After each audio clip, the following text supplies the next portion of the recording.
Hello. I'm going to assume at least a few people in this audience are married, and if you've been married, you know that wedding planning is pretty stressful. You have to pick a venue, then you have to cancel that, pick another venue because that one's too expensive. You have to find a caterer. You have to learn that escort cards aren't just that thing at the back of Now magazine. And I got lucky enough that my wedding planning was like in that sort of like horrible Facebook humble brag kind of way, like really not that hard. Because when I did my wedding planning, my husband and I knew exactly what we wanted. We just sort of, we had our plan, we knew what venue we wanted, and the lack of stress from that, I think, staved off my eventual divorce by like 3 to 4 years. But the most stressful wedding and most all-consuming wedding planning thing I have ever done and ever taken part in was for my friend's wedding that recently happened in this August. And about a year ago, a good friend of mine, Jocelyn, called me up and said that she'd gotten engaged and wanted me to be in the wedding party. And I was like, oh my God, this is gonna be great. And we're gonna throw you a bachelorette and I'll give you a cake with a dick on it and it will be wonderful. And it starts out fine where she does the same thing that like every single bride at this point does, which is send you a Pinterest board full of about 90 things that like will never be achieved. And she sends me this Pinterest board that's filled to the brim with pictures of redwood forests full of fairy lights, which would be fine, except that she lives in Sudbury, Ontario. And I was like, yo, these look great, but like you're not that guy from Facebook. And Sudbury's filled with pine and birch trees, which are like popsicle sticks in a cake, kind of like majestic. And in August, Sudbury is like some sort of weird hellish bug, like hellscape. And, if you're gonna do it outside, you're gonna have 40,000 extra guests at your wedding, and they're all gonna be mosquitoes, and their favors will be the blood of your guests. And I don't mean to be a buzzkill, but I like my blood a lot. And so she sort of goes by the wayside, we crush all those dreams, and she decides to do a destination wedding, and by destination wedding I mean Stratford, Ontario, which is a destination because approximately 0% of the people involved in this wedding live there, but like whatever, they got engaged there, that's cute, fine, and they go and they pick a venue, and after that just kind of nothing happens, and you're like, okay. And so me and the maid of honor are hanging out a lot because she also lives in Toronto, and I was the only one at the wedding party who'd ever gotten married before. The maid of honor is an event planner by trade. And we're both like, okay, you got still some time. You got we're like 8 more months until the wedding happens. And you can sort of like slowly plan things because the venue has nothing at it. It's one of those places where it's like, here's a hall. I don't know.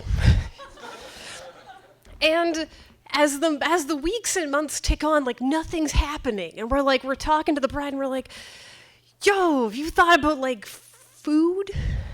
And she's like, no, I don't know. And you're like, okay.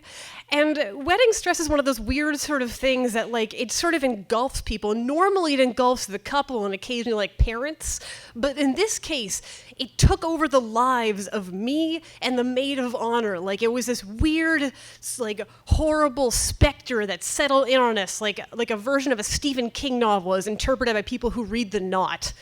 And it was just like, it just took over our lives. And it started normal. We'd ask like simple questions, like, have you thought about like how, like, like people you're inviting and things like that? And eventually you're just this screaming maniac in the back room, like, did you think about linens? Did you? Duh, and you're foaming at the mouth. And so they pick this venue and nothing happens and they cancel the venue because it's a stupid idea because no one wants to plan it. And we're like, okay, you can think of another venue, and they pick another venue and it falls through and we're like, all right, we're about 2 months out, oh my God. And the bride and the groom are just sort of like, well, it's okay, we'll just roll with it. And we're like, no, you can't just roll with this, making us crazy.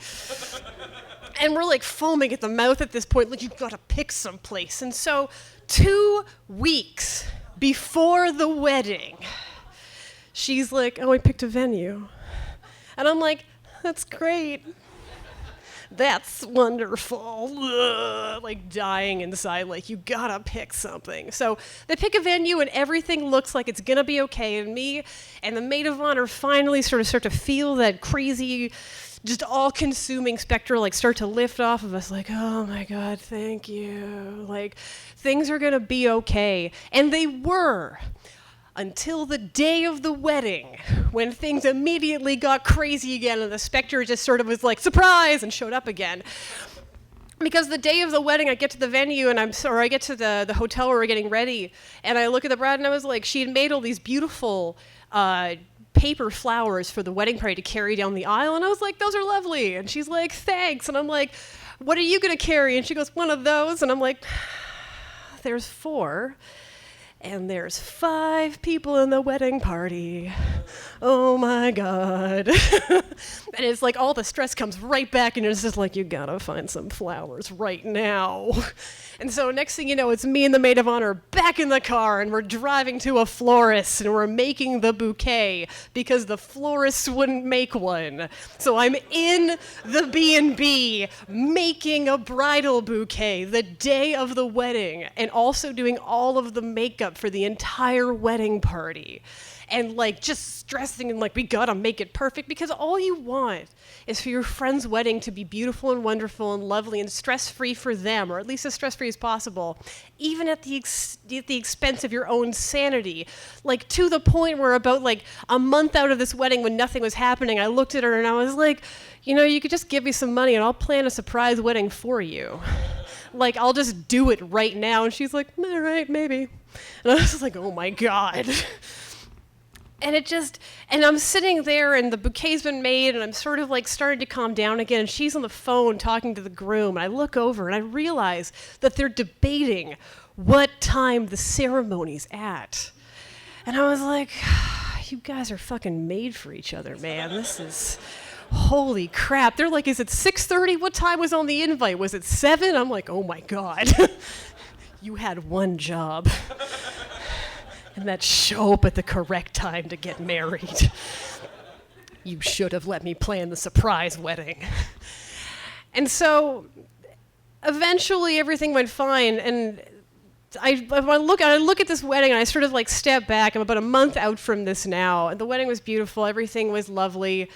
And when I look back, I sort of think of this time when I was with my friend. We went to high school together, and it was English class, and we were doing this major presentation where it involved a creative aspect, and it was worth 40% of our mark. And it was the day of her presentation, and I'm sitting beside her, and I look over, and she's furiously writing something.